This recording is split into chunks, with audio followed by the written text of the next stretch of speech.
Alhamdulillahirabbil alamin wassalatu wassalamu ala asyrofil anbiya wal mursalin sayyidina Muhammad wa ala alihi wa ashabihi ajma'in. Subhanaka la ilma lana illa ma 'allamtana innaka antal alimul hakim. Bapak Ibu sekalian, keluarga besar di Salatiga wabil khusus guru saya, orang tua saya Ki Haji Ahmad Doroji. Ini tempatnya di Jawa Tengah, tapi orang tua saya. Makanya saya kalau ketemu beliau pasti cium tangan. Karena beliau orang tua dan guru saya. Jadi sebelum saya jadi pengurus MUI pun beliau sudah pengurus MUI. Saat saya di DKI beliau sudah juga ketua umum. Saat saya juga di lembaga beliau sudah ketua umum. Dan kami pun yang di PBB yang di pengurus pusat pun atas restu beliau. Yang mudah-mudahan maju. Terima kasih Kiai atas bimbingan dan arahannya, dan keluarga besar di Jawa Tengah tentunya yang hadir pada kesempatan kali ini. Pak Wali Kota Pak Des Sinong Nugroho Rahmat M. Saya ngikutin sambutan dari Ketua MUI dan juga dari moderator. Jadi PJ-nya sudah mulai dibuang karena itu bagian dari doa. Kalau doain para kiai itu mustajab, padahal kiai Umar itu ngumpul. Jadi insya Allah mustajab itu. Aminnya kurang keras saya. Kalau kurang keras nanti transportnya kurang.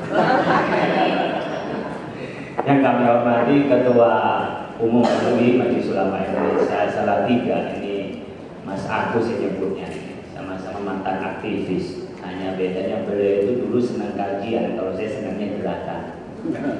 Jadi beliau itu kajian di mana-mana, beliau hadir. Kalau saya dulu pas demo di mana-mana saya hadir. Jadi tapi akhirnya ketemu di sini 17 tahun, 18 tahun tidak ketemu dengan beliau. Saya kaget juga nih. Ini Pak Kiai Haji Agus Ahmad Sohaili, Agus yang saya dulu di dia atau enggak gitu. Jadi saya berpikir saat mahasiswa atau belajar itu ternyata hanya jelas berapa waktu kita sudah bisa berkiprah di tempatnya masing-masing. Mudah-mudahan jadi kebaikan kita semua. Bapak Ibu sekalian, TNI Polri, jaksa, para kiai, ustaz yang menurut Allah Subhanahu wa taala, izinkanlah saya menyampaikan beberapa hal, meneruskan dari apa yang disampaikan oleh Ketua Umum MUI Jawa Tengah, Ketua Umum MUI Salatiga, dan insya Allah terpilih kembali. Insya Allah. Jadi kata tadi Pak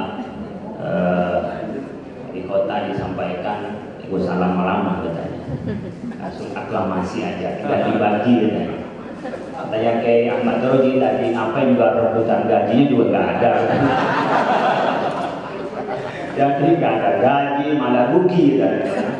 Kayak saya ini ngurusin MUI dari ujung ke ujung, ini dari ini udah ditunggu di bawah untuk berangkat ke Surabaya.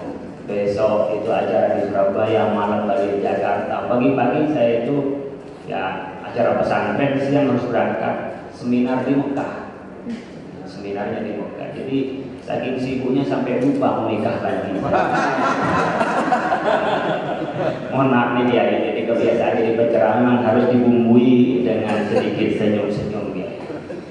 Kenapa saya sering menyampaikan di awal tuh harus lucu dan harus menyegarkan? Karena itu katanya kalau penceramah NU, ketepatan latar belakang itu NU, saya orang Madura. Orang Madura itu mulai dari kandungan sudah NU, pas mukallaf baru masuk Islam. Jadi di antara ciri-ciri itu berhasil jadi penceramah di NU, kalau di 2 menit pertama itu harus bikin orang ger-geran. Kalau ternyata sampai 5 menit tidak ada ketawa sama sekali, itu gagal sebagai penceramah NU. Bapak Ibu sekalian, kita perlu banyak senyum karena dunia tidak sedang baik-baik saja. Dunia sedang banyak masalah. Ya, kita bisa lihat sekarang Bapak Ibu sekalian, kematian di mana-mana karena perang di Ukraina.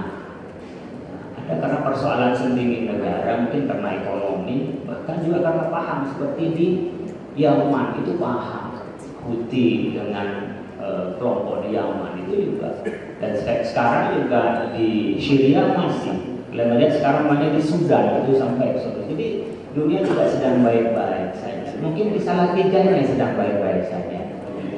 Oleh karena itu kita kalau dibawa dengan tegang itu susah. Coba kita lihat slide berikutnya itu Bapak Ibu sekalian, kita sedang berperang dengan kapitalisme, kita berperang dengan sosialisme.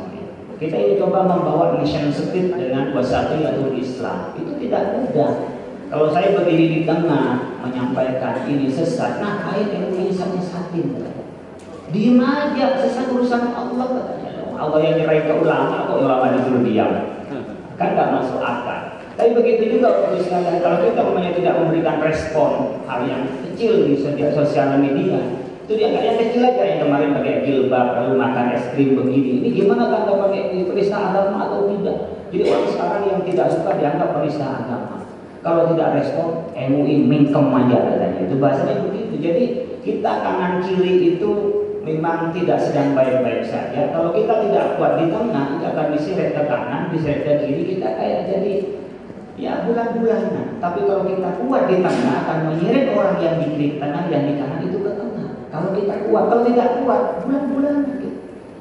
Nah, seperti hanya umpamanya yang isu internasional soal LGBT, Bapak Ibu sekalian. Kita isu internasional. Gimana orang melawan atau menolak terhadap isu LGBT itu dianggap kita ini orang yang tidak humanis. Bahkan kita dianggap nggak tahu perilaku apa, tidak arti kemanusiaan, tidak ngerti tentang bagaimana kebebasan.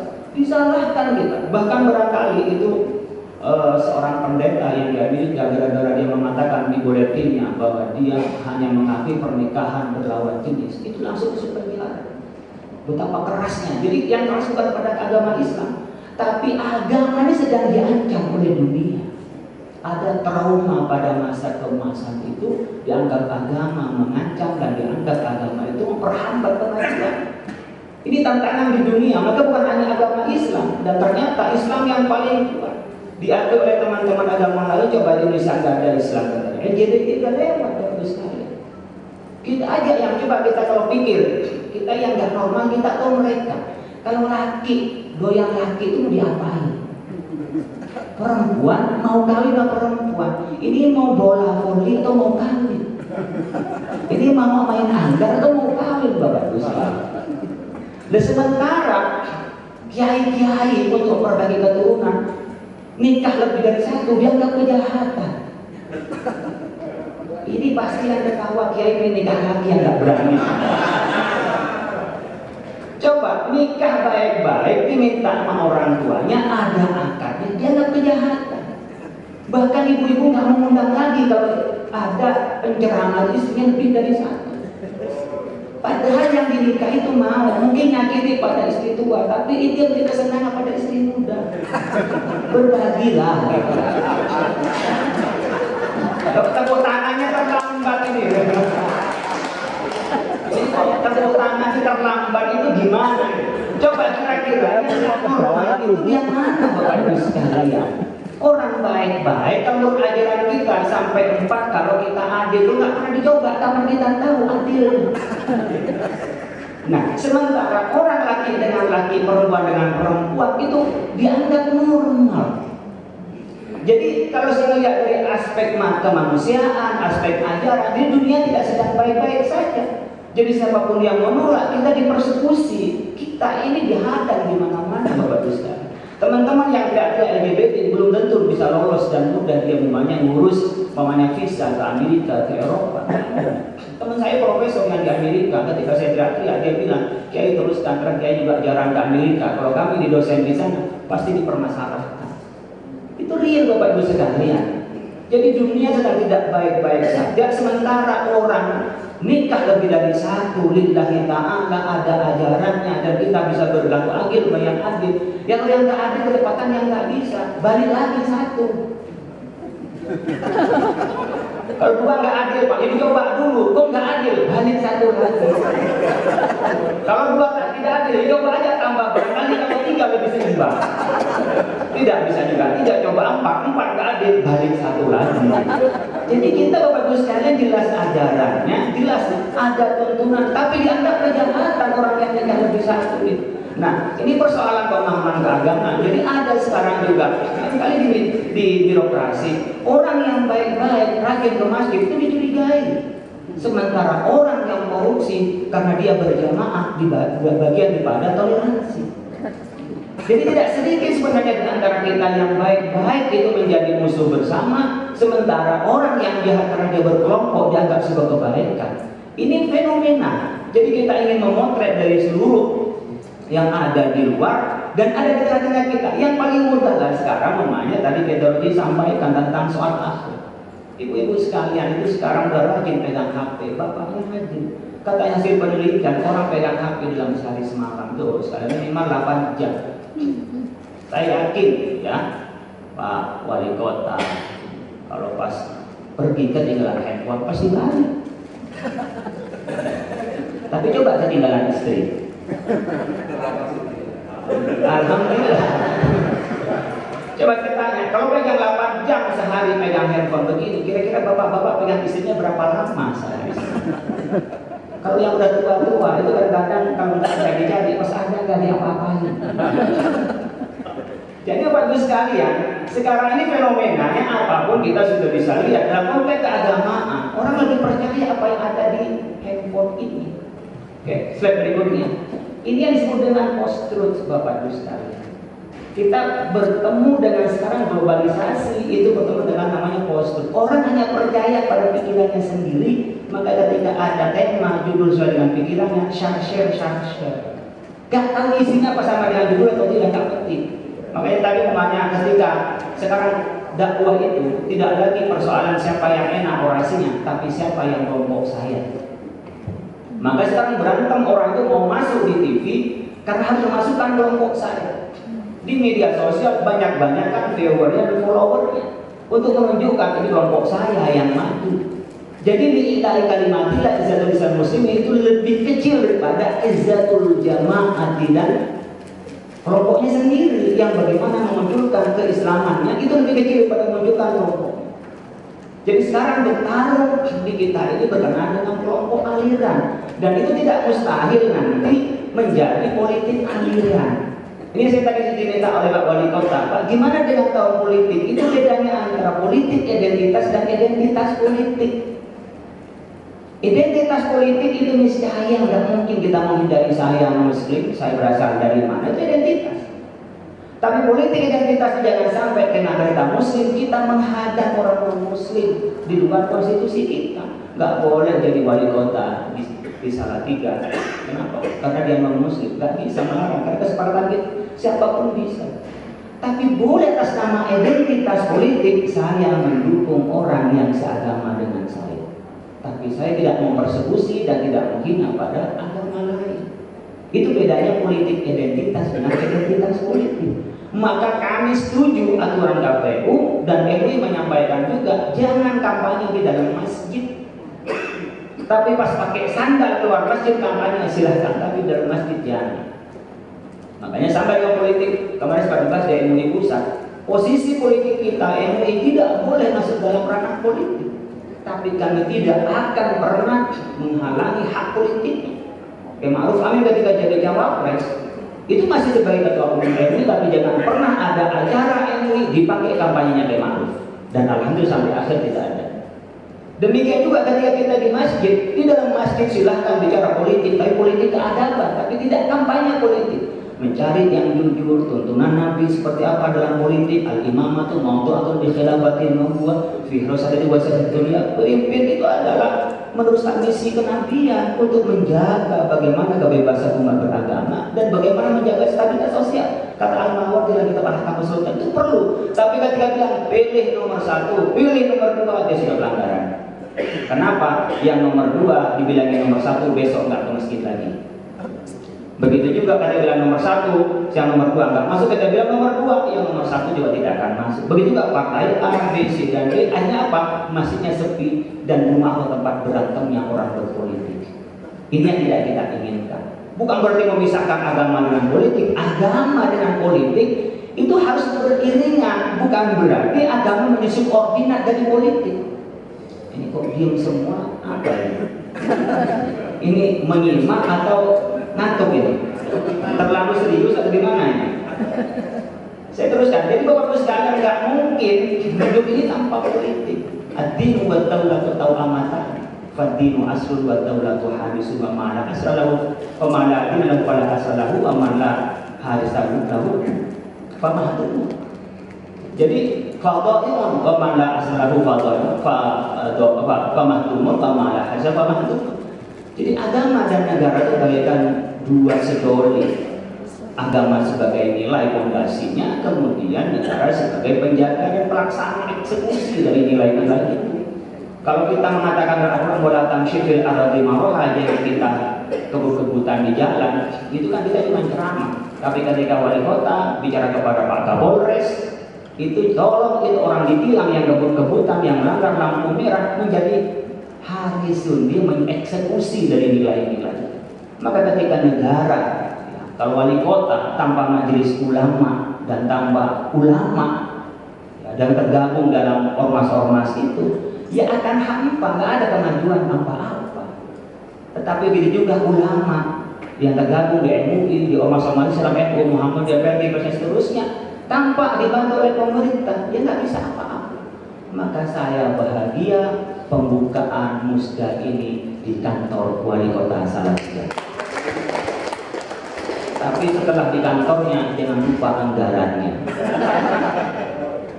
Karena di politik itu kan dari pemerintah ke politik anggaran. Kalau masyarakat mengikuti ulama, kalau pemerintah adalah menganggarkan bagaimana ulama itu yang tidak sulit mengerjakan sesuatu program itu. Bukan berarti ulama menjadi ulama dekat pada pemerintah. Yang itu salah. Kalau pemerintah salah tidak diingatkan, menjadi penjilat pada negara. Tapi menjadi shadiqul hukumah, mengingatkan pada pemerintah, mendukung pemerintah, mendorong pemerintah melaksanakan program pemerintah yang baik, itu adalah shadiq. Sahabat bukan sekedar teman. Cara mengingatkan itu nggak macam-macam. Ketika saya dekat begini, tinggal bisik-bisik, Pak Wali Kota begitu. Karena ulamanya dekat. Nanti kayak Agus dengan Pak Wali Kota tinggal menyampaikan program ini, bagaimana mengentaskan narkoba, bagaimana mengentaskan pemuda yang nakal, dan bagaimana kita mendorong pendidikan-pendidikan. Itu bisa bisik-bisik karena dekat.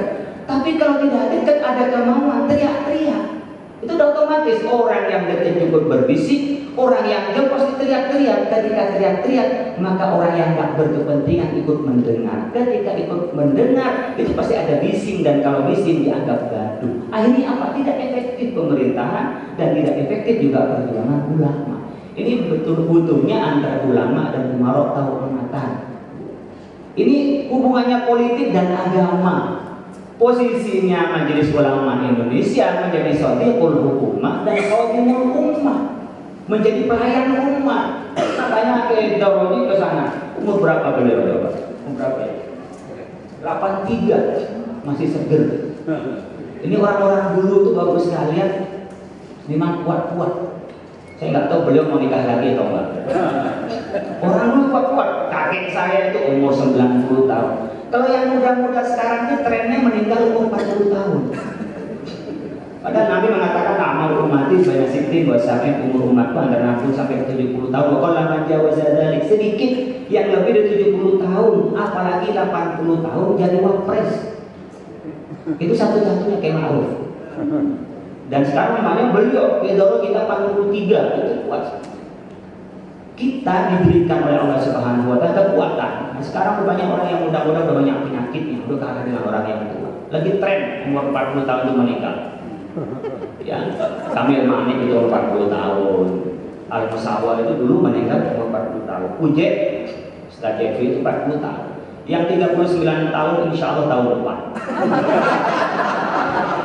Yang udah lewat 40 nunggu 63. Jadi udah lewat yang di atas 40. Nah, Bapak Ibu sekalian, kita ini di MUI menemukan tantangannya ada pola pemikiran yang apologis tadi sampaikan, yang berpikir bahwa yang ideal masa lalu, yang ada hanya masa lalu, tidak menatap masa depan.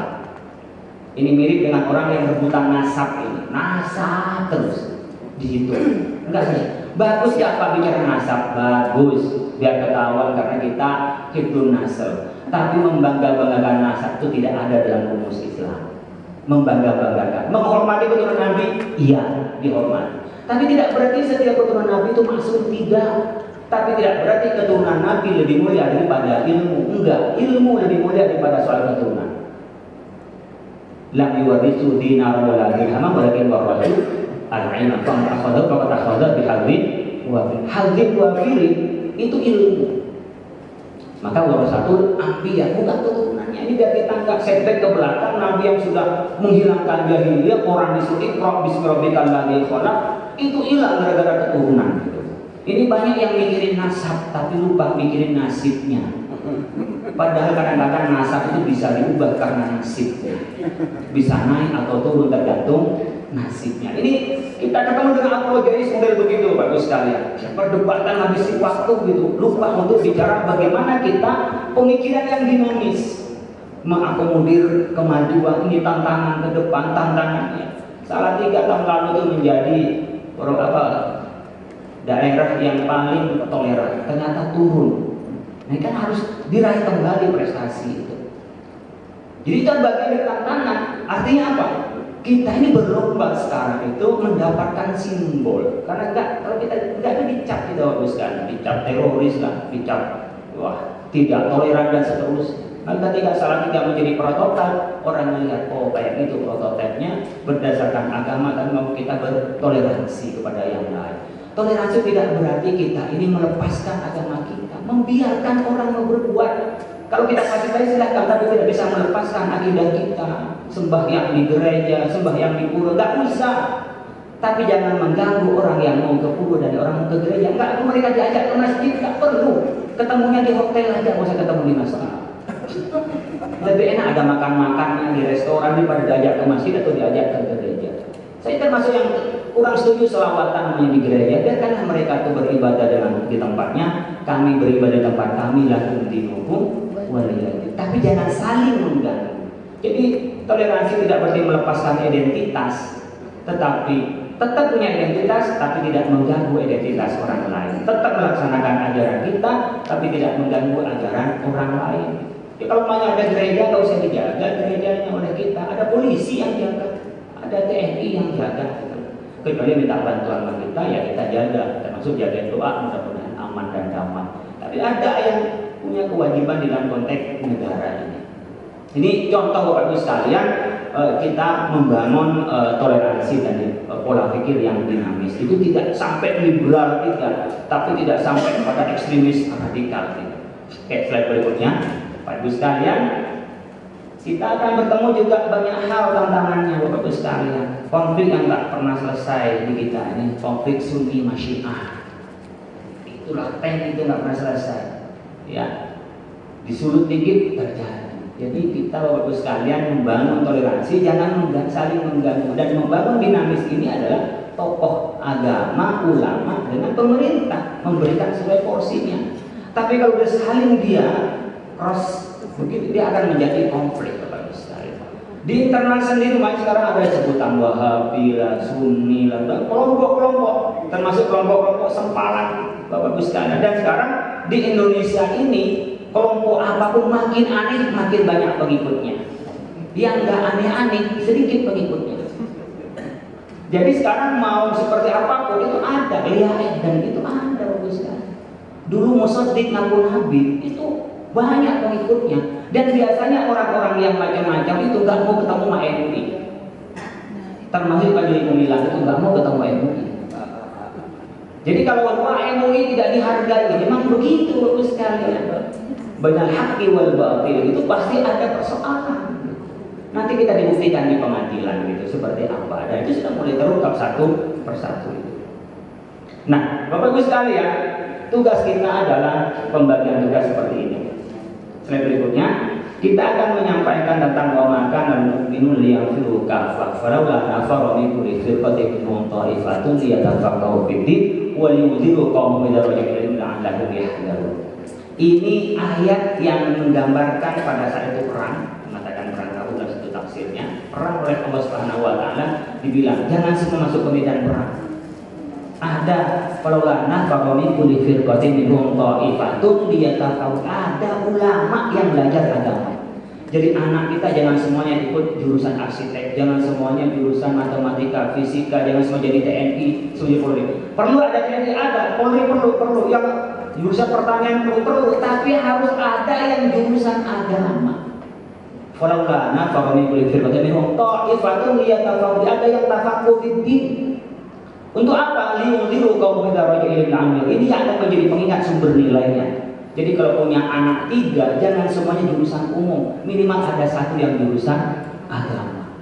Wah, terlanjur sudah agama semua, umum semua Pak anak saya, bikin lagi. Kok ternyata pabriknya sudah tutup Pak, bikin lagi pabrik baru. Masih ada kesempatan Anda. Profesor Dr. Umar Syihab itu umur 73 tahun, kena Parkinson begini. Di MUI, ditaruh di itu nikah dengan istri yang umur 35 tahun. Itu bisa punya anak dan Parkinsonnya sembuh.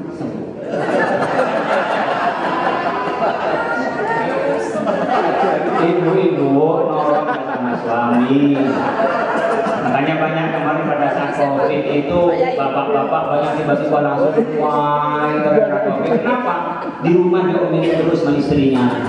Gitu. Jadi berbagilah. Di antara bagian orang-orang yang baik itu ada yang berbagi. Nah, jadi ada ulama. Oke, slide berikutnya. Coba lihat Bapak Ibu sekalian. Ini saya ingin menyampaikan. Sebelumnya itu, sebentar, naik dulu sedikit. Disebut dengan adrifah akil watani wajibun muqaddasun. Fa'innal watana yahtaju ila ma yunadilu bil hujjati wal burhani ila ma yunadilu bil sayru wa ila ma yunadilu bil hujjati wal burhani. Negara, mencintai negara itu kewajiban yang mulia. Negara ini butuh TNI, Polri yang membela negara dengan alutsistanya, dengan senjatanya.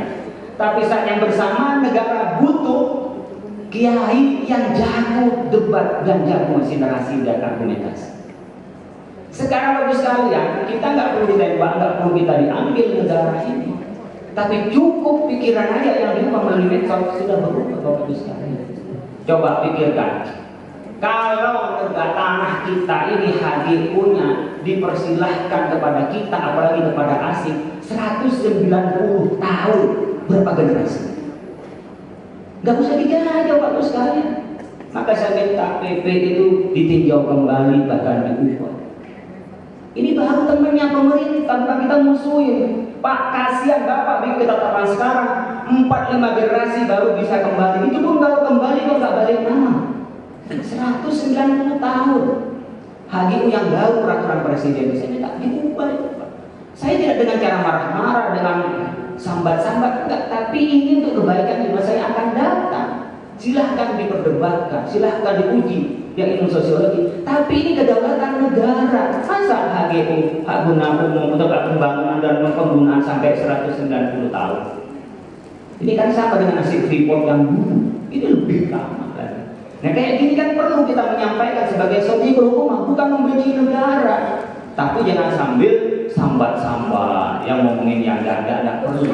Tapi kita substansinya cinta terhadap negara. Maka negara ini butuh orang yang akan menjaga negara ini untuk dilawan dengan TNI Polri, tapi juga butuh pada ulama yang mengingatkan. Yang itu sekarang pakai ghazwul fikri, proxy war, yang orang masuk melalui narasi-narasi yang salah karena sering diulang-ulang terasa benar dan pikiran kita berubah seakan sebagai kebenaran yang mutlak yang tak pernah diuji kembali. Ini namanya posisi tengah, ummatan wasat. Ulama cocok tadi Droji sampaikan. Coba COVID itu bagaimana MUI dimaki-maki orang? Boleh Pak langsung dikubur tanpa dimandiin. Wah, kalau nggak ada fatwa MUI itu udah perang. Sholat namanya Jumat, jangan Jumatan suruh di rumahnya, coba nggak ada fatwa MUI. Vaksin, nggak usah jauh-jauh. Yang benar kita dukung, tapi yang salah karena ini sudah kejadian, kami ngomong di media karena sudah ramai di media. Yang nggak ramai di media banyak yang kita sampaikan pada pemerintah dan itu diubah. Soal halal, soal ekonomi syariah dan seterusnya. Bahkan berkenaan dengan menikah beda agama. Coba ketika dulu perbolehkan untuk perdagangan miras, kita sampaikan ke publik karena dicabut oleh pemerintah. Nggak ada kata kebencian, tidak. Ini demi anak negeri dan demi cinta pada negara dan disebut itu dengan hubbul watan minal iman. Saya berikutnya. Ini kota. Kita butuh ulama. Gue dulu ulama Syekh Yusuf Al-Makassari. Kadang-kadang salah paham, kita ini pasti dibuang. Ya. Tapi kita nggak pernah menyerah, tapi tidak perlu dendam, karena yang kita perjuangkan bukan untuk dinikmati kita, tapi generasi berikutnya. Nggak ada para pejuang pahlawan untuk menikmati hasil perjuangan. Yang menikmati adalah generasi berikutnya. Bahkan kadang-kadang jadi tumbal. Nah, asalkan di dalam kebenaran kita punya otoritas, kita harus tabah. Syekh Nawawi Al-Bantari itu kan pernah pulang ke sini 5 tahun, dipersekusi oleh pemerintahan Belanda, balik lagi ke Mekah, mendidik Hasyim Asy'ari, mendidik Ahmad Dahlan, balik sini NU jadi pejuang kemerdekaan, Muhammadiyah pejuang kemerdekaan, dan ulama-ulama yang menyebar dan murid-murid beliau. Jadi tidak pernah berhenti berjuang dari para ulama. Jadi kalau melupakan ulama itu namanya jas merah. Ya, jangan lupa kita jasa para pendahulu kita, lupa terhadap sejarah kita. Jangan lupa kita pada sejarah kita. Karena itu Bapak sekalian, kita lakukan dengan cara yang baik. Ada 3 jurus menghadapi tantangan global. Slide berikutnya, pendalaman ulang ilmu-ilmu fundamental kita. Jangan sampai anak-anak kita ini belajarnya pada Al-Mukarram Syekhuna Google MS dan Sayyid YouTube. Gak jelas gurunya, gak jelas siapa kiainya, hanya berdebat dari katanya. Ini yang mendangkalkan ilmu. Dan kadang-kadang kiai yang belajar kayak Agus ini di yang ngafalin Quran itu maksudnya sudah 10 juz. Setiap semester 1 juz, lain tafsir. Itu kalah dengan orang yang baru masuk Islam 1 minggu langsung jadi mufti. Coba.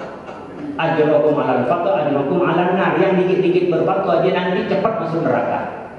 Orang kita mau fatwa aja itu baru di MUI mengkajinya sampai 1 semester gitu. Meneliti dulu, minta pendapat ekspor, cari pendapat. Ini enggak pernah belajar langsung dijawab.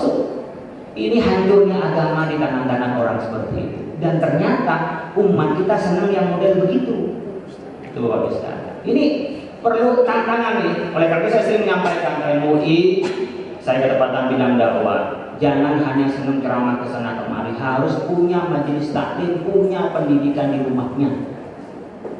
Jangan hanya menunggu jadwal ceramah, jadwal di sana. Harus punya lapangan sendiri. Karena kalau punya lapangan sendiri, dia punya komitmen untuk mengajarkan agama. Tapi kalau hanya kesana kemari, mungkin hanya entertain beragama. Dulu itu santri takut tidak diakui kiai, ustaz. Sekarang ustaz dan kiai takut ditinggal followernya dan videonya. Gak banyak kiai itu yang mau tegak, gak banyak. Nah, jadi dulu itu gak ada kepentingan dengan viewer. Kiai mana dia takut gak diakui kiai. Sekarang kiainya nanti gak laku lagi di mata umat. Ini pergeseran Bapak Ibu sekalian. Yang kedua harus mengenal, mendalami metode dan ideologi konsep-konsep kunci peradaban kita. Islam itu maju dengan ilmu pengetahuan, kemanusiaan, cinta lingkungan, kehidupan. Jangan berdasarkan agama kita lalu melakukan bom. Kalau mau mati ini tuh Rasulullah udah diminta mau dimatiin nggak orang-orang? Jangan buat apa diutus matiin orang? Mau menghidupkan orang, bukan mematikan orang. Makanya pejuang itu wala tahsabanna liqutilu fi sabilillah bal ahya, enggak pernah mati. Jadi kalau kita berjuang bukan membuat orang mati, membuat semua orang hidup dengan amal-amal dan jasa-jasa. Jadi bukan pasukan berani mati, tapi pasukan berani hidup. Kalau mati nggak usah berani, biarin lama-lama mati sendiri. Jadi kita ini pasukan berani mati, nggak usah berani mati juga. Hidup ini yang butuh berani, hidup dengan jasa-jasa kita, hidup dengan kerja-kerja kita, keilmuan kita dan sebagainya. Yang berikutnya kita harus mendalami teknik dan metode ghazwul fikri. Kita sedang diserang, jangan santai-santai aja, dihabisi. Ibu ngomong apa, tapi di media sosial anak-anak ketemu dengan apa. Kita mau belajar aja, mau baca apa yang bagus di media sosial, datang yang gambar pelajar. Nggak diminta tuh lewat sendiri, nggak ditonton sayang-sayang, ditonton menghilangkan hafalan. Itu udah terjadi Bapak sekalian. Proses kita ini sekarang diserang, tapi gak terasa kita banjir informasi. Anak-anak saya itu orang yang sering masuk TV saya ini. Mungkin ratingnya gak kalah sama artis, katanya orang ya, gak kalah artis. Saya di rumah itu gak punya TV, benar. Di pesantren saya tinggal di rumah pesantren, rumah saya gak ada TV. Gak ada masalah anak saya kuliah, satu di Unpad, yang satu yang kedekatan kembar, satu di UNER. yang satu di Diros Islamnya UIN, satu mondok, 3 kadang-kadang pulang, itu nggak ada yang komplain, 4-4-nya di rumah nggak ada yang komplain, nggak ada TV, tapi ketika wifi mati, baru dikomplain. Maka anak sekarang itu yang hasil mahasiswa nggak ada buat sarapan, nggak ada masalah, tapi ketika kuota nggak ada, baru masalah. Oke, berikutnya Bapak Ibu sekalian, kita harus transformatif. Kita harus problem solver. Bukan hanya menjadi masalah di mana-mana, harus digantikan keluar. Apa yang terjadi? Jadi ada kepekaan sosial, kepekaan yang terjadi di tengah-tengah kita. MUI di situ. Ini sekarang mau tahun politik. Apa yang disiapkan untuk tahun politik? Anak-anak diberikan pemahaman, literasi, pendidikan. Silahkan pilih sesuai dengan kemauannya. Nggak usah ribut 01, 02. Lama-lama jadi 10 atau 00 atau 11. Yang kita yang berantem nggak selesai itu sudah bagi-bagi antara menteri dan presiden. Dia kagak kenal, kita yang cerai. Apa gunanya? Jadi sekarang dibikin santai saja. Perdebatan boleh saja untuk mencerdaskan, tapi caci maki tidak boleh. Karena itu bagian dari anak bangsa, dinamika. Nggak ada yang berkhianat, orang kita semua. Cuma mungkin ada pandangan kita lebih cakap, ada yang tidak. Silakan sesuai pilihannya. Ulama posisinya mencerahkan di mana tuntunan memilih dan bagaimana melakukan perdebatan itu. Jadi Bapak Ibu sekalian, bicara politik keadaban, bukan politiknya elektoral. Nah, kalau politik elektoral dia akan menghadapi banyak musuh, tapi kalau politik keadaban akan mencerahkan pada bangsa dan negara ini. Oke. Kita prinsipnya Bapak Ibu sekalian, yassiru wala tu'assiru, basyiru wala tunaffiru. Ini prinsipnya. Kalau kita nyampe sama orang, bikin orang itu senang, nyaman, jangan bikin orang itu takut, neraka terus. Ini orang-orang udah capek di kantor diomelin atasan. Ya, target nggak kena, diomelin sama atasan. Nyampe rumah, diomelin istri. Masjid. Kiai itu tanya sama kiai-kiai ini Bapak sekalian, udah hebat di panggung, dicium tangannya sama murid-muridnya.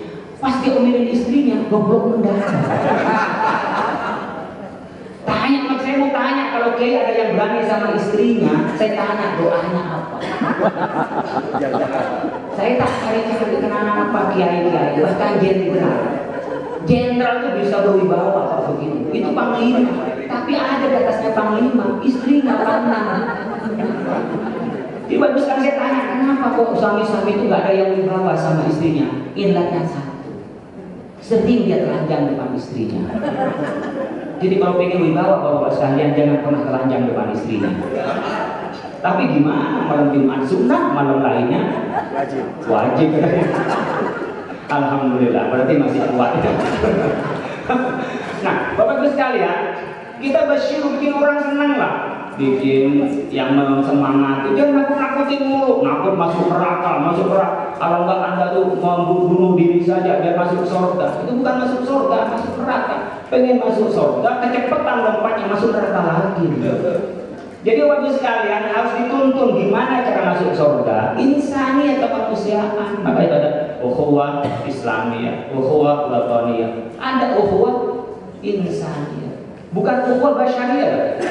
Basyariyah itu adalah kulit. Kalau ukhuwah wataniyah kan satu negara.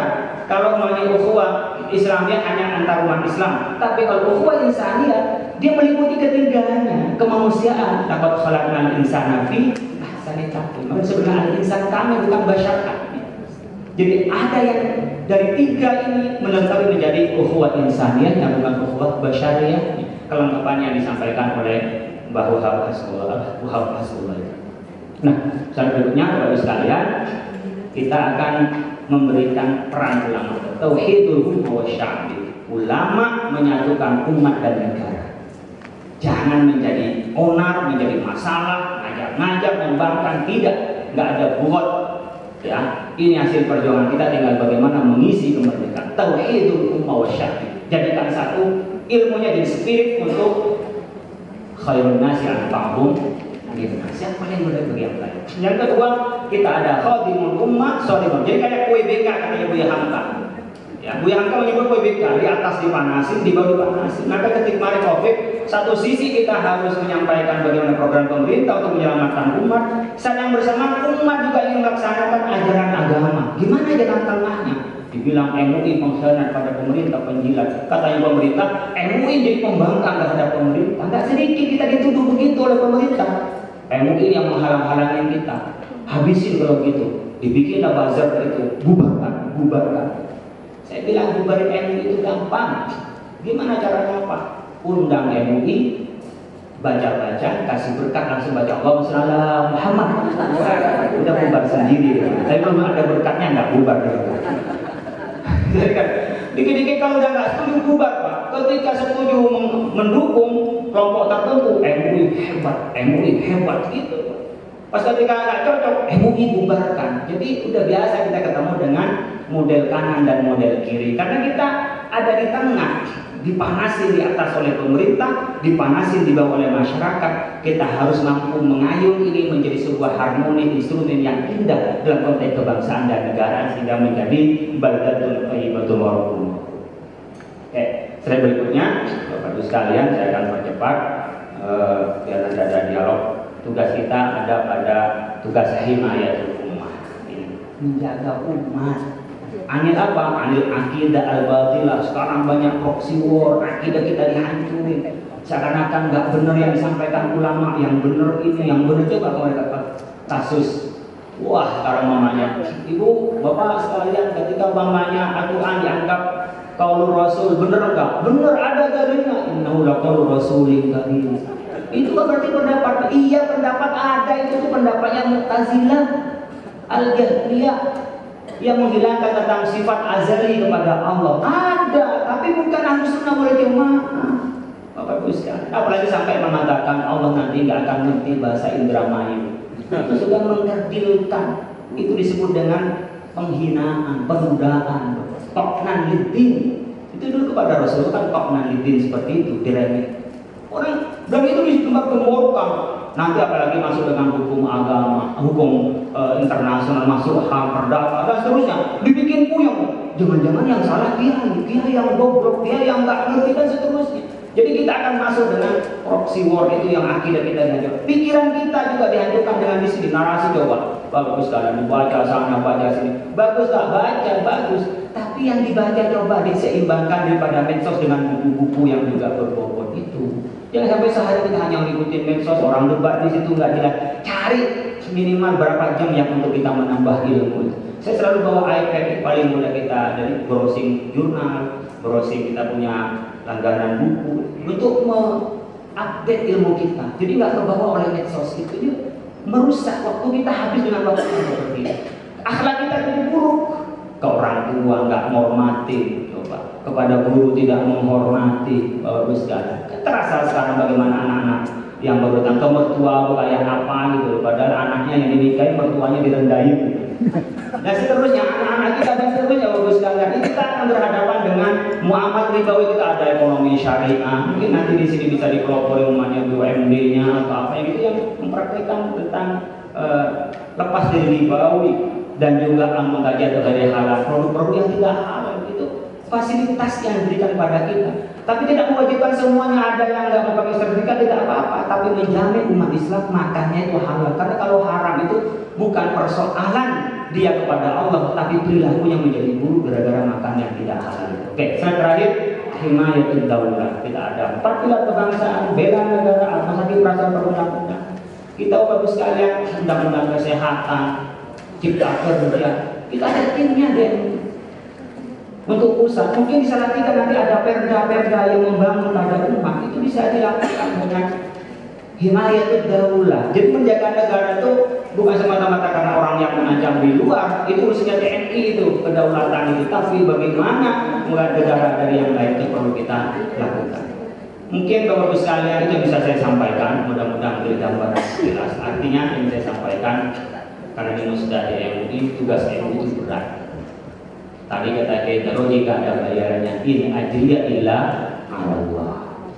Tidak ada orang yang berjuang di lapangan itu dihinakan oleh Allah karena kalau ikhlas. Tidak ada yang kelaparan, tidak ada. Yang melarat tidak ada. Kalau tidak bergelimang harta, tapi minimal keluarganya itu diangkat derajatnya oleh Allah. Anaknya baik-baik, sekolahnya bagus, nasibnya bagus. Karena apa? Karena orang tuanya berpikir tentang orang lain, maka anak-anak dan keluarganya oleh Allah. Allah yang berikan jalannya. Ini keyakinan saya. Jadi kalau kemana-mana saya sampaikan anak-anak saya, agama sebagai nilai fondasinya, kemudian negara sebagai penjaga dan pelaksana eksekusi dari nilai-nilai itu. Kalau kita mengatakan al-Quran wala tamshi fil ardi maraha, jadi kita kebut-kebutan di jalan, itu kan kita cuma ceramah. Tapi ketika wali kota bicara kepada Pak Kapolres, itu tolong itu orang ditilang yang kebut-kebutan, yang melanggar lampu merah, menjadi harisun, dia mengeksekusi dari nilai-nilai. Maka ketika negara, kalau wali kota tanpa majelis ulama dan tanpa ulama dan tergabung dalam ormas-ormas itu, ya akan hampa, nggak ada kemajuan apa-apa. Tetapi begitu juga ulama yang tergabung di MUI, di ormas-ormas Islam, NU, Muhammadiyah, PKI, dan seterusnya, tanpa dibantu oleh pemerintah, ya nggak bisa apa-apa. Maka saya bahagia pembukaan musda ini di kantor wali kota Salatiga. Tapi setelah di kantornya, jangan lupa anggarannya. Karena di politik itu kan dari pemerintah ke politik anggaran. Kalau masyarakat mengikuti ulama, kalau pemerintah adalah menganggarkan bagaimana ulama itu yang tidak sulit mengerjakan sesuatu program itu. Bukan berarti ulama menjadi ulama dekat pada pemerintah. Yang itu salah. Kalau pemerintah salah, tidak diingatkan menjadi penjilat pada negara, tapi menjadi shodiqul hukumah, mengingatkan pada pemerintah, mendukung pemerintah, mendorong pemerintah melaksanakan program pemerintah yang baik. Itu shodiq, sahabat bukan sekedar teman. Cara mengingatkan itu gak macam-macam. Ketika saya dekat begini, tinggal bisik-bisik, Pak Wali Kota begitu. Karena ulamanya dekat. Nanti kayak Agus dengan Pak Wali Kota tinggal menyampaikan program ini, bagaimana mengentaskan narkoba, bagaimana mengentaskan pemuda yang nakal, dan bagaimana kita mendorong pendidikan-pendidikan. Itu bisa bisik-bisik karena dekat.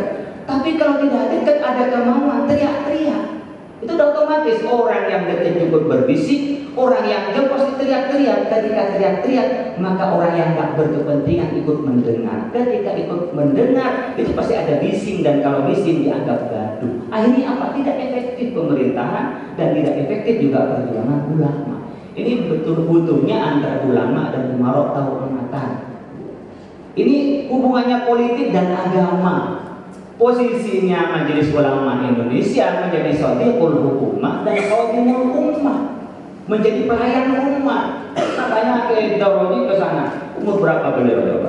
Umur berapa ya? 83, masih seger. Ini orang-orang dulu tuh bagus sekalian, memang kuat-kuat. Saya nggak tahu beliau mau nikah lagi atau enggak.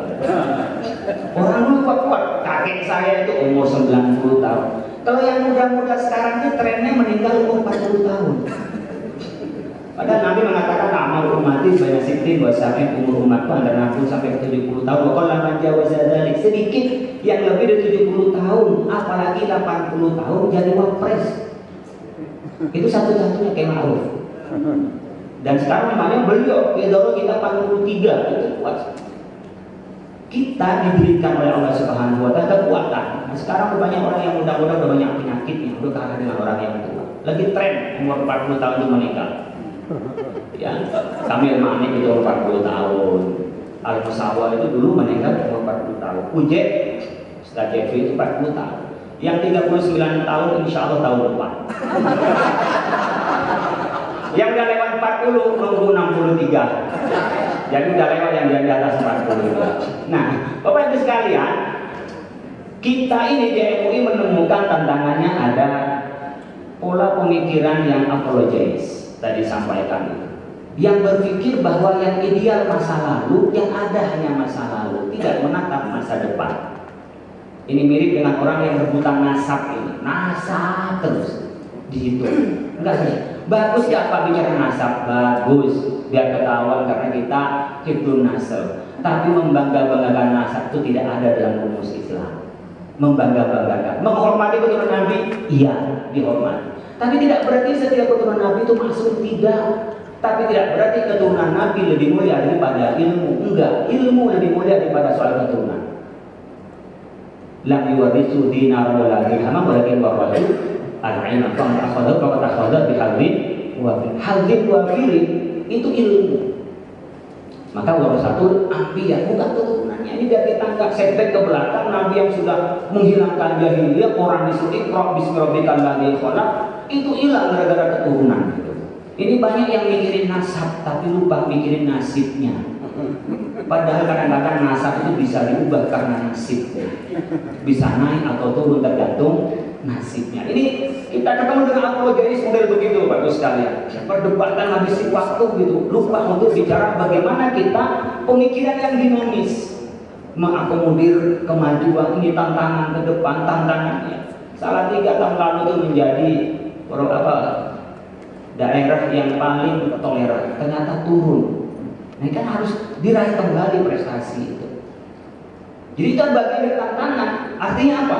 Kita ini berlomba sekarang itu mendapatkan simbol. Karena kalau kita nggak dicap kita baguskan, dicap teroris lah, dicap tidak toleran dan seterusnya. Nah, ketika salah tidak menjadi prototip, orang melihat kayak gitu prototipnya berdasarkan agama dan mau kita bertoleransi kepada yang lain. Toleransi tidak berarti kita ini melepaskan agama kita, membiarkan orang berbuat. Kalau kita kasih tahu silahkan, tapi tidak bisa melepaskan akidah kita. Sembahyang di gereja, sembahyang di pura, nggak usah.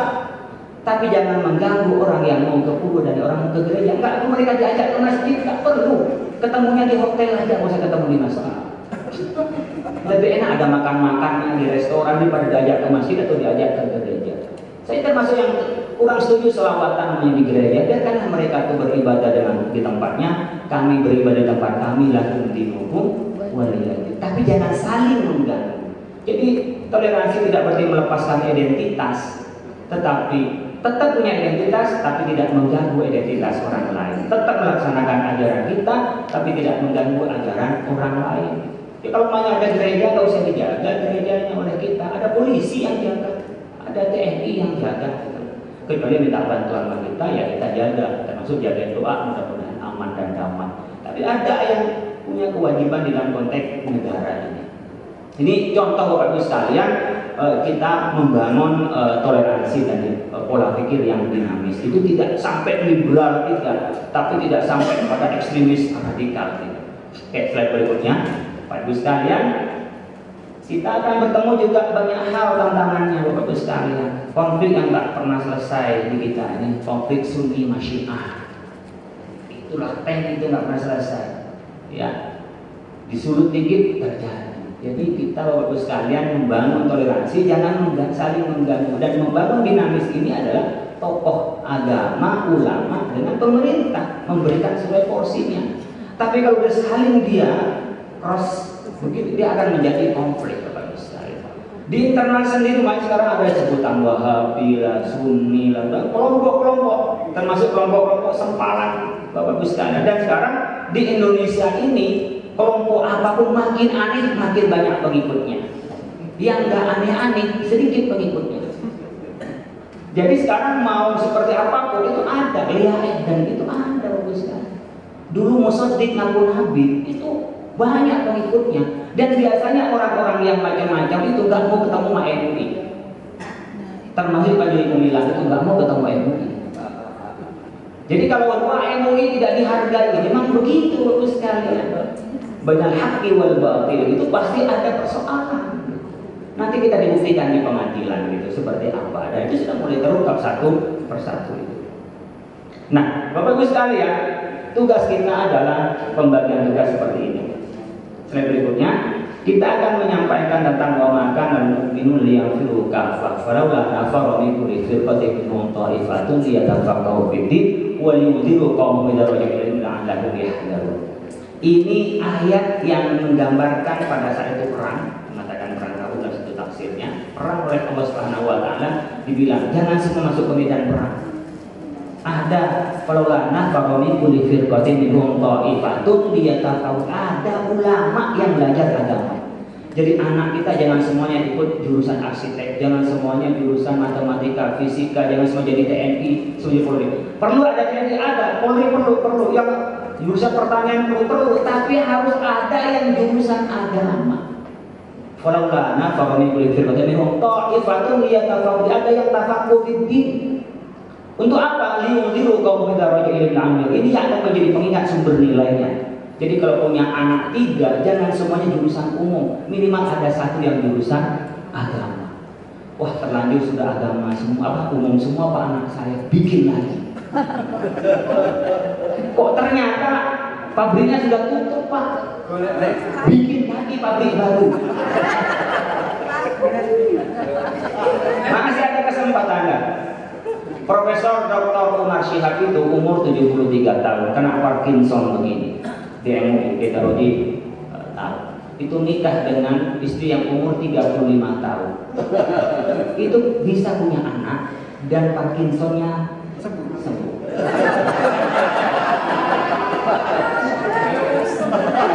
Ibu-ibu nolong sama suami. Makanya banyak kemarin pada saat COVID itu bapak-bapak banyak tiba-tiba langsung wah karena COVID. Kenapa? Di rumah diomelin terus sama istrinya. Gitu. Jadi berbagilah di antara bagian orang-orang yang baik itu ada yang berbagi. Nah, jadi ada ulama. Oke, slide berikutnya. Coba lihat Bapak Ibu sekalian. Ini saya ingin menyampaikan. Sebelumnya itu sebentar, naik dulu sedikit. Disebut dengan adrifa akil watani wajibun muqaddasun. Fa innal watana yahtaju ila ma yunadilu bil hujjati wal burhani ila ma yu'adilu bil sayyi wa ila ma yunadilu bil hujjati wal burhani. Negara, mencintai negara itu kewajiban yang mulia. Negara ini butuh TNI, Polri yang membela negara dengan alutsistanya, dengan senjatanya. Tapi saat yang bersamaan negara butuh kiai yang jago debat dan jago narasi dan argumentasi. Sekarang bagus sekalian, kita nggak perlu ditembak, nggak perlu kita diambil negara ini. Tapi cukup pikiran aja yang diubah melalui medsos sudah berubah bagus sekalian. Coba pikirkan. Kalau negara tanah kita ini HGU-nya dipersilahkan kepada kita, apalagi kepada asing, 190 tahun, berapa generasi? Gak usah dijajah Bapak sekalian. Maka saya minta PP itu ditinjau kembali, bahkan diubah. Ini baru temannya pemerintah, bukan kita musuhin. Pak, kasihan Bapak bikin ketetapan sekarang 4-5 generasi baru bisa kembali. Itu pun kalau kembali kok gak balik nama. 190 tahun HGU yang baru peraturan presiden saya minta diubah itu Pak. Saya tidak dengan cara marah-marah, dengan sambat-sambat, enggak, tapi ini untuk kebaikan di masa yang akan datang.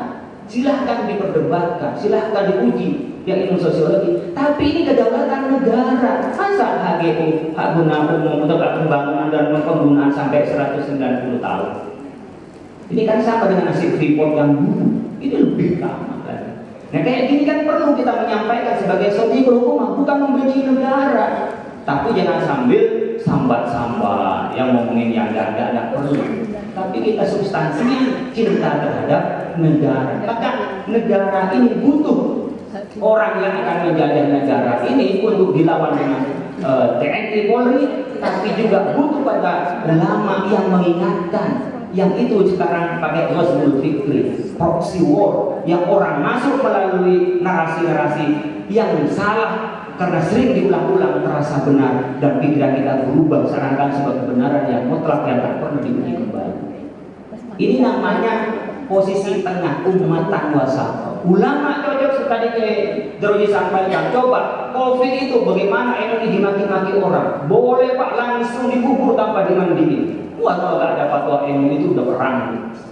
Sholat namanya Jumat, jangan Jumatan suruh di rumahnya, coba nggak ada fatwa MUI. Vaksin, nggak usah jauh-jauh. Yang benar kita dukung, tapi yang salah karena ini sudah kejadian, kami ngomong di media karena sudah ramai di media. Yang nggak ramai di media banyak yang kita sampaikan pada pemerintah dan itu diubah.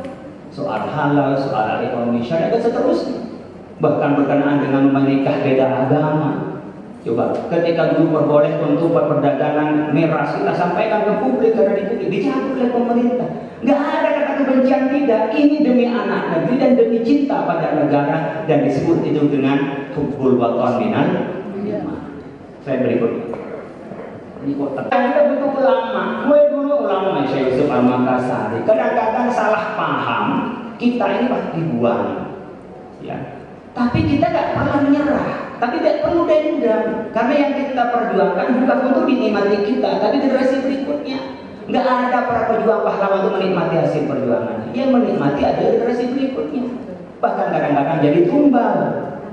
Nah, asalkan di dalam kebenaran kita punya otoritas, kita harus tabah. Syekh Nawawi Al-Bantani itu kan pernah pulang ke sini 5 tahun, dipersekusi oleh pemerintahan Belanda, balik lagi ke Mekah, mendidik Hasyim Asy'ari, mendidik Ahmad Dahlan, balik sini NU jadi pejuang kemerdekaan, Muhammadiyah pejuang kemerdekaan, dan ulama-ulama yang menyebar dan murid-murid beliau. Jadi tidak pernah berhenti berjuang dari para ulama. Jadi kalau melupakan ulama itu namanya jas merah. Nah, jangan lupa kita jasa para pendahulu, lupa terhadap sejarah kita. Jangan lupa kita pada sejarah kita. Karena itu Bapak sekalian, kita lakukan dengan cara yang baik. Ada 3 jurus menghadapi tantangan global. Slide berikutnya, pendalaman ulang ilmu-ilmu fundamental kita. Jangan sampai anak-anak kita ini belajarnya pada Al-Mukarram Syekhuna Google MS dan Sayyid YouTube. Gak jelas gurunya, gak jelas siapa kiainya, hanya berdebat dari katanya. Ini yang mendangkalkan ilmu. Dan kadang-kadang kiai yang belajar kayak Agus ini di Libya ngafalin Quran itu maksudnya sudah 10 juz. Setiap semester 1 juz, lain tafsirnya. Itu kalah dengan orang yang belum masuk Islam 1 minggu langsung jadi mufti. Coba.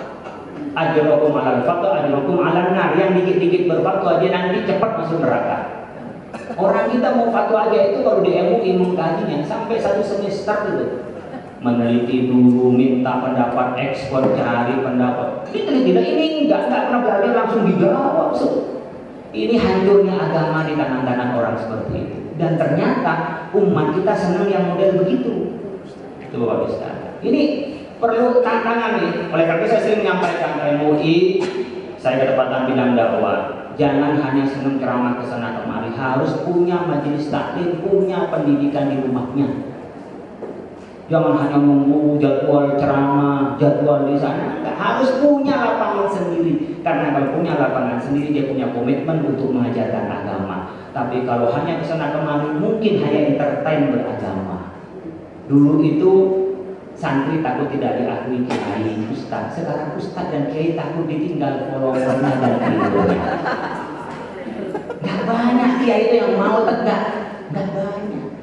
Nah, jadi dulu itu gak ada kepentingan dengan viewer.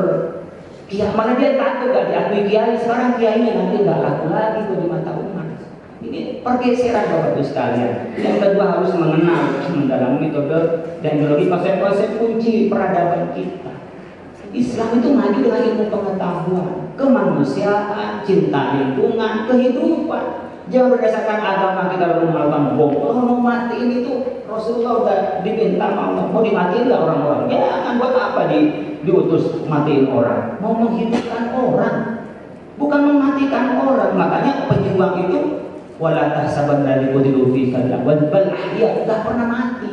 Jadi kalau kita berjuang bukan membuat orang mati, membuat semua orang itu hidup dengan amal-amal dan jasa-jasa. Jadi bukan pasukan berani mati, tapi pasukan berani hidup. Kalau mati nggak usah berani, biarin lama-lama mati sendiri. Jadi kita ini pasukan berani mati, nggak usah berani, kok usah berani mati juga. Hidup ini yang butuh berani, hidup dengan jasa-jasa kita, hidup dengan kerja-kerja kita, keilmuan kita dan sebagainya. Yang berikutnya kita harus mendalami teknik dan metode usul fikih. Kita sedang serang, jangan santai-santai aja, dihabisi. Ibu ngomong apa, tapi di media sosial anak-anak ketemu dengan apa. Kita mau belajar aja, mau baca apa yang bagus di media sosial, datang yang gambar pelajar. Nggak diminta tuh lewat sendiri, nggak ditonton sayang-sayang, ditonton menghilangkan hafalan. Itu udah terjadi Bapak sekalian. Proses kita ini sekarang diserang, tapi gak terasa kita banjir informasi. Anak-anak saya itu orang yang sering masuk TV saya ini. Mungkin ratingnya gak kalah sama artis, katanya orang ya, gak kalah artis. Saya di rumah gak punya TV, bener. Di pesantren saya tinggal di rumah pesantren, rumah saya gak ada TV. Gak ada masalah anak saya kuliah, satu di Unpad, yang satu yang kedekatan kembar, satu di UNER, yang satu di Diros Islamnya UIN. satu mondok, 3 kadang-kadang pulang, itu nggak ada yang komplain, 4-4-nya di rumah nggak ada yang komplain, nggak ada TV, tapi ketika wifi mati, baru dikomplain. Maka anak sekarang itu yang mahasiswa nggak ada buat sarapan, nggak ada masalah, tapi ketika kuota nggak ada, baru masalah. Berikutnya Bapak Ibu sekalian, kita harus transformatif. Kita harus problem solver. Bukan hanya menjadi masalah di mana-mana, harus digantikan keluar. Apa yang terjadi? Jadi ada kepekaan sosial, kepekaan yang terjadi di tengah-tengah kita. MUI di situ. Ini sekarang mau tahun politik. Apa yang disiapkan untuk tahun politik? Anak-anak diberikan pemahaman, literasi, pendidikan. Silahkan pilih sesuai dengan kemauannya. Nggak usah ribut 01, 02. Lama-lama jadi 10 atau 00 atau 11. Yang kita yang berantem nggak selesai itu sudah bagi-bagi antara menteri dan presiden. Dia kagak kenal, kita yang cerai. Apa gunanya? Jadi sekarang dibikin santai saja.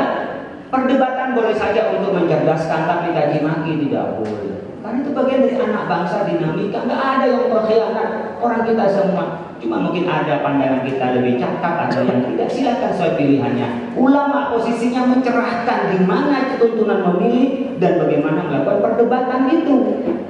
Jadi Bapak Ibu sekalian, bicara politik keadaban, bukan politiknya elektoral. Nah, kalau politik elektoral dia akan menghadapi banyak musuh, tapi kalau politik keadaban akan mencerahkan pada bangsa dan negara ini. Oke.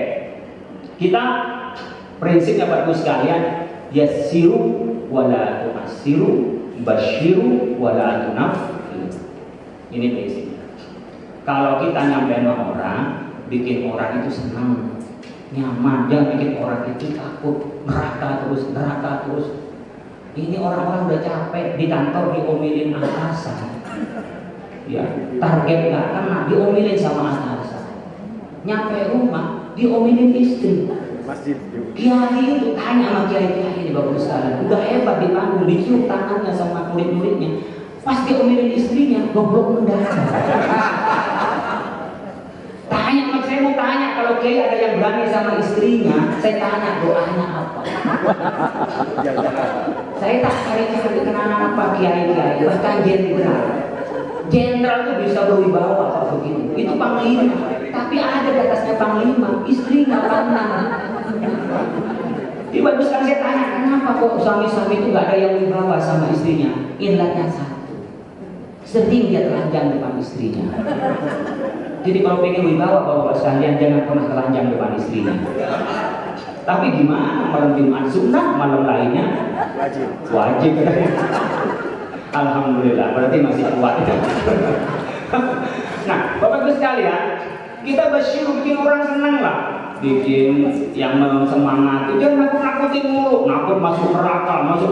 Kalau enggak Anda tuh membunuh diri saja biar masuk surga. Itu bukan masuk surga, masuk neraka. Pengen masuk surga, kecepatan lompatnya masuk neraka lagi.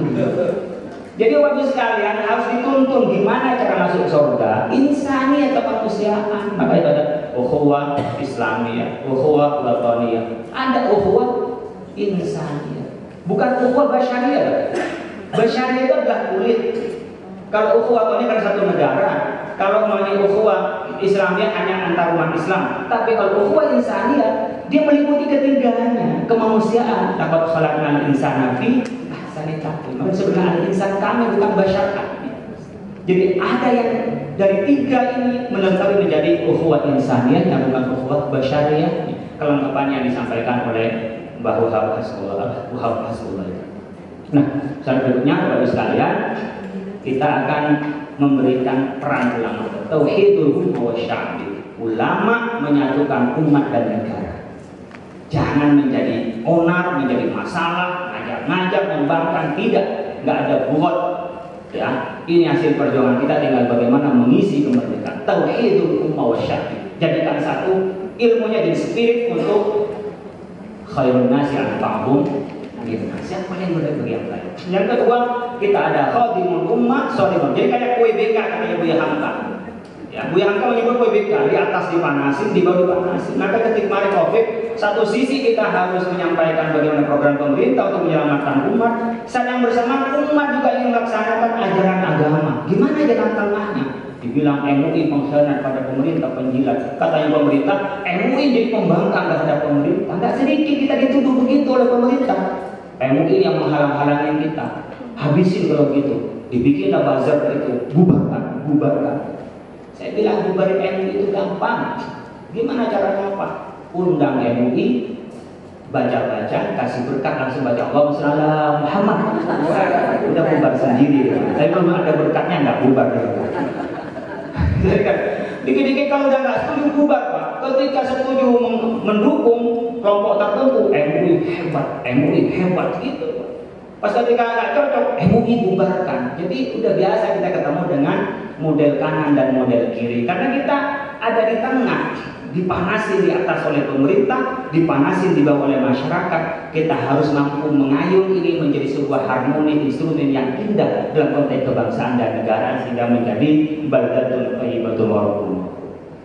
Oke, slide berikutnya, Bapak Ibu sekalian, saya akan percepat biar nanti ada dialog. Tugas kita ada pada tugas himayatul ummah, ini menjaga umat.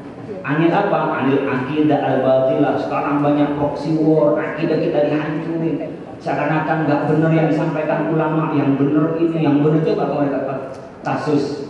Wah, sekarang mamanya, ibu, bapak sekalian, ketika mamanya Al-Quran dianggap qaulur rasul, benar enggak? Benar, ada dalilnya. Innahu laqaulur rasulin karim. Itu kan berarti pendapat. Iya, pendapat ada, itu pendapatnya Mu'tazilah, Al-Jahriyah, yang menghilangkan tentang sifat azali kepada Allah. Ada, tapi bukan Ahlus Sunnah wal Jamaah. Bapak Ibu sekalian, apalagi sampai mengatakan Allah nanti nggak akan ngerti bahasa Indramayu. Itu sudah mengkerdilkan. Itu disebut dengan penghinaan, penundaan, toknan lidin. Itu dulu kepada Rasul kan toknan lidin seperti itu, diremeh. Orang dan itu digembar-gemborkan. Nanti apalagi masuk dengan hukum agama, hukum internasional, masuk HAM, perdata dan seterusnya, dibikin puyeng. Jangan-jangan yang salah dia yang goblok, dia yang nggak ngerti dan seterusnya. Jadi kita akan masuk dengan proxy war itu yang akidah kita dihancurkan. Pikiran kita juga dihancurkan dengan di sini narasi. Coba bagus sekalian baca sana baca sini, bagus nggak baca bagus, tapi yang dibaca coba diseimbangkan daripada medsos dengan buku-buku yang juga berbobot itu. Jangan sampai sehari kita hanya mengikuti medsos, orang debat di situ nggak jelas. Cari minimal berapa jam yang untuk kita menambah ilmu. Saya selalu bawa iPad, paling mudah kita dari browsing jurnal, browsing kita punya langganan buku untuk mengupdate ilmu kita. Jadi nggak kebawa oleh medsos itu, dia merusak waktu kita habis dengan waktu yang seperti itu. Akhlak kita jadi buruk. Ke orang tua nggak menghormati, coba kepada guru tidak menghormati, Bapak Ibu sekalian. Terasa sekarang bagaimana anak-anak yang baru datang ke mertua kayak apa gitu, padahal anaknya yang dinikahi mertuanya direndahin. Nah seterusnya anak-anak kita dan seterusnya Bapak Ibu sekalian. Ini kita akan berhadapan dengan muamalah ribawi. Kita ada ekonomi syariah. Mungkin nanti di sini bisa dipelopori umatnya BUMD-nya atau apa gitu yang mempraktikkan tentang lepas dari ribawi dan juga mengkaji atau dari halal produk-produk yang tidak halal itu fasilitas yang diberikan kepada kita. Tapi tidak mewajibkan semuanya. Ada yang nggak mau pakai sertifikat tidak apa-apa, tapi menjamin umat Islam makannya itu halal. Karena kalau haram itu bukan persoalan dia kepada Allah, tapi perilaku yang menjadi buruk gara-gara makan yang tidak halal. Oke, slide terakhir, himayatul daulah. Kita ada 4 pilar kebangsaan, bela negara, al-masakin, perasaan perundang-undang. Kita Bapak sekalian, undang-undang kesehatan, cipta kerja. Kita ada timnya deh. Untuk pusat, mungkin di Salatiga nanti ada perda-perda yang membangun pada umat, itu bisa dilakukan dengan himayatul daulah. Jadi menjaga negara itu bukan semata-mata karena orang yang mengancam di luar, itu urusannya TNI itu, kedaulatan itu, tapi bagaimana menjaga negara dari yang lain itu perlu kita lakukan. Mungkin Bapak Ibu sekalian itu bisa saya sampaikan, mudah-mudahan beri gambaran jelas. Artinya yang saya sampaikan, karena ini sudah di MUI, tugas MUI itu berat. Tadi kata Pedro, jika ada bayarannya, in ajriya illa Allah. Tidak ada orang yang menjual di lapangan itu dihinakan oleh Allah karena kalau ikhlas. Tidak ada yang kelaparan, tidak ada. Yang melarat tidak ada. Kalau tidak bergelimang harta, tapi minimal keluarganya itu diangkat derajatnya oleh Allah. Anaknya baik-baik, sekolahnya bagus, nasibnya bagus. Karena apa? Karena orang tuanya berpikir tentang orang lain, maka anak-anak dan keluarganya oleh Allah. Allah yang berikan jalannya.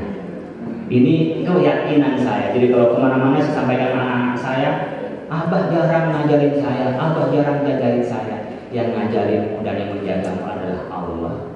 Karena sebagian besar waktu saya adalah untuk orang lain. Saya punya keyakinan itu. Oleh karena itu, barangkali kalau kita bersama di MUI bukan karena manusia, tapi in ajriya illa Allah, kita harapkan dari Allah Subhanahu wa taala. Terima kasih, kurang lebih mohon maaf. Wallahul muwaffiq ila aqwamit thoriq. Wassalamualaikum warahmatullahi wabarakatuh. Abah jarang ngajarin saya, abah jarang ngajarin saya. Yang ngajarin dan yang menjagamu adalah Allah. Karena sebagian besar waktu saya adalah untuk orang lain. Saya punya keyakinan itu. Oleh karena itu, barangkali kalau kita bersama di MUI bukan karena manusia, tapi in ajriya illa Allah, kita harapkan dari Allah Subhanahu wa taala. Terima kasih, kurang lebih mohon maaf. Wallahul muwaffiq ila aqwamit thoriq. Wassalamualaikum warahmatullahi wabarakatuh.